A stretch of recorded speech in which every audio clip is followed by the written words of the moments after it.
Buenos días, compañeros y profesores. Junto con mis compañeras Keila Barrilet, Josefa Castillo y la que les habla, Josefa Cuadros, vamos a presentarles sobre anestesia en endodoncia. Nuestros docentes a cargo son la doctora Alicia Caro y la doctora Fernanda Mena. ¿Qué es un anestésico local? Los anestésicos locales son sustancias químicas que bloquean de forma reversible la conducción de terminales nerviosas sensitivas y motoras, generando una pérdida de sensibilidad durante el tiempo que dure su efecto. Deben ser utilizadas en concentraciones adecuadas para evitar complicaciones como toxicidad y se debe tener en cuenta tanto el estado de la zona anestesiar como la condición sistémica del paciente. En endodoncia es necesaria la anestesia local por múltiples motivos, como presencia de tejido pulpar vital, periodontitis aguda, aspectos psicológicos del paciente, entre otros. El manejo y control del dolor son parte fundamental de una práctica endodóntica exitosa. Se debe tener en cuenta que ciertos factores como la inflamación o la ansiedad en el paciente pueden interferir en la eficacia de la anestesia. Los anestésicos locales pueden clasificarse según su vía de administración, donde hay tópicos e inyectables. Según su estructura química, hay amidas y ésteres. Estos últimos son más alérgenos, por lo que las amidas son más utilizadas. Según su modo de empleo, hay de diagnóstico y para procedimientos dolorosos, y según su potencia y duración, hay de duración corta, intermedia y larga. La estructura química corresponde a un núcleo aromático que otorga una característica lipofílica y la capacidad de atravesar la membrana nerviosa. Mientras más liposoluble, más eficaz será el bloqueo en concentraciones bajas. Una cadena hidrocarbonada determinará si el anestésico será amida o éster y su metabolismo. También cuenta con una porción hidrofílica que controla su hidrosolubilidad y difusión sanguínea. Las principales propiedades son que el pH del fármaco, al ser ácido sobre un tejido alcalino, permitirá la hidrólisis y liberación del catión, siendo capaz de bloquear la conducción neuronal. Debe tener una concentración eficaz, dependiendo del tipo de anestésico y nervio anestesiar, y debe reaccionar con ácido clorhídrico para obtener una sal soluble y que impida la conducción del potencial de acción. Mecanismo de acción. Una vez inyectados en el sitio de acción, se disocian en una base sin carga, la cual es liposoluble, lo que permite que atraviese la membrana de la neurona, y en un catión que se une al receptor que se encuentra al interior de los canales de sodio, impidiendo que se desencadene la despolarización que conlleva la excitabilidad de la célula.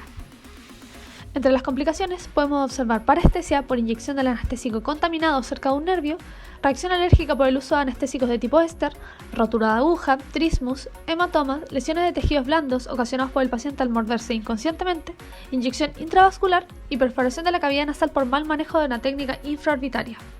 Contraindicaciones: daño renal y hepático debido al metabolismo de anestésicos tipo amida, alergia a anestésicos ésteres, ya que el metabolito puede ser alérgeno, uso de vasoconstrictor, lo cual está contraindicado en pacientes con hipertensión arterial grave, embarazadas en el primer trimestre de gestación al encontrarse en periodo de organogénesis y puede producir alteraciones en el sistema cardiovascular.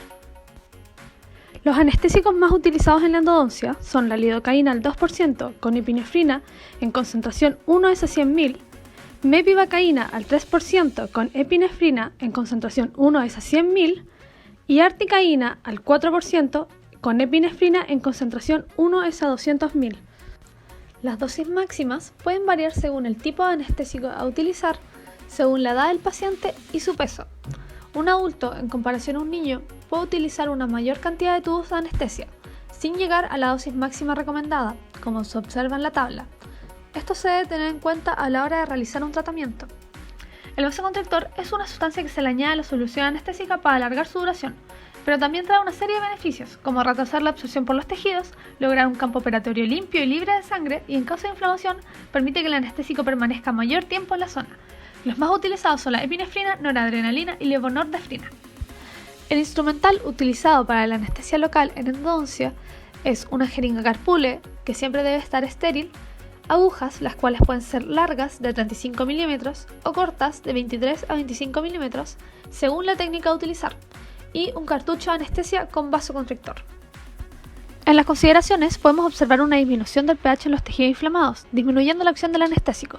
En caso de inflamación, se debe inyectar lejos de esta, bloquear de forma regional e inyectar más volumen. Se puede repetir la inyección para conseguir una anestesia más prolongada.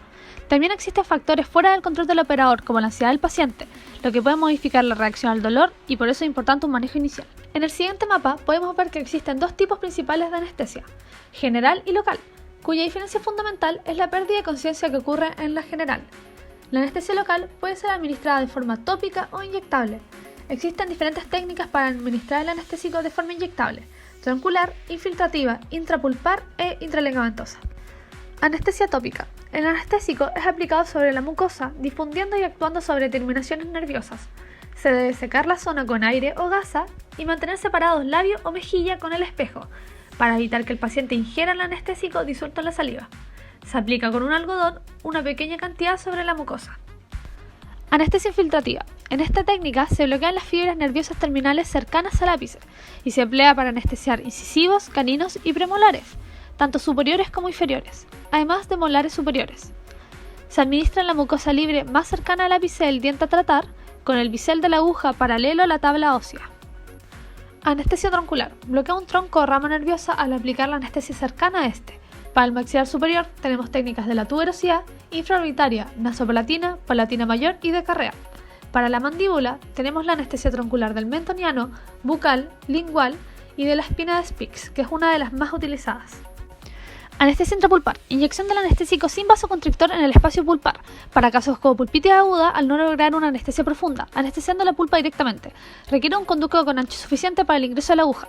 Para ello se abre con una fresa de menor diámetro. La administración de esta técnica es dolorosa, por lo que será necesario informar al paciente y contar con su colaboración. Anestesia interligamentosa. Consiste en la administración de la anestesia en el espacio del ligamento periodontal, sustituyendo las inyecciones intraóseas, al ser difíciles de realizar requiriendo un equipo especializado. Se utiliza como una técnica secundaria, siendo útil en exodoncias como complemento de una técnica troncular, administrándola antes de realizar la luxación del diente, reduciendo la propiocepción del ligamento y evitando la sensación de presión. Gracias por su atención.